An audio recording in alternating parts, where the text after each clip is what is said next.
I woke up this morning and said, is today the day I get to talk to Jamie Jackson? And darn if I didn't come in and they said, Jamie Jackson wants to talk to you. And here we are. Well, Thank you for having me. I am thrilled. I am thrilled. And I want to talk about that because, as a morning anchor myself, totally understand that whole early rising thing. What is a typical morning like for Gayle King?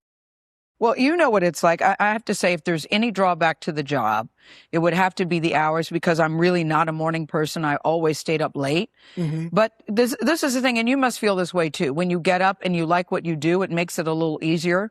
But my alarm goes off at 3:30. I normally need a couple of snooze periods where you just sort of lay there.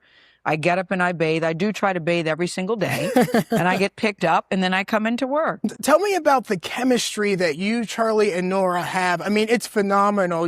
We can't really fake that stuff on TV. Nope. How did you all connect so quickly and so deeply? Well, you can't, you said something really important when you said that you can't fake chemistry, and you really can't do that. It really is something either you have it or you don't. And I think that when you work with the two people that I work with, we actually do all get along. We all admire and respect each other. And I think that shows. But you can also see that we have a great time on the air. Mm-hmm. Charlie Rose never, ever, ever has an inauthentic moment. He never just plays along just for the sake of, having nice anchor, happy talk. He never does that. If he doesn't want to engage, he doesn't. If he doesn't have anything to say, he doesn't. And the same thing with Nora and the same thing with myself. We never try to fake something on the air. And I think that comes through. Did you ever imagine that you would be sitting in that chair that you're sitting in right now as a co-anchor for CBS This Morning, a CBS network program in general?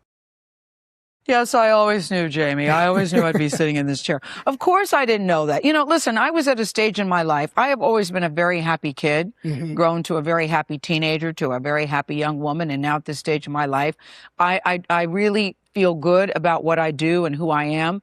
And so I was very comfortable in the job that I had. I had a great radio show that I enjoyed doing. I actually still kind of miss radio. I was editor-at-large at the Oprah magazine. I'm still doing that. And I had a talk show on OWN, the Oprah Winfrey Network, the Gayle King show, which I love doing. So one day you take a phone call and it totally changes your life. And on the other end of the phone was Chris Lick, mm-hmm. who really did change my life. And he's the one that put this whole team together. But if you would ask me would I be doing this at this stage in my life, I would have told you no. That's why it goes to show you that, Oprah says this all the time, God can dream a bigger dream than you have for yourself. I wasn't even dreaming this, Jamie. I wasn't dreaming it. And it presented itself and I just sort of grabbed it and here we are.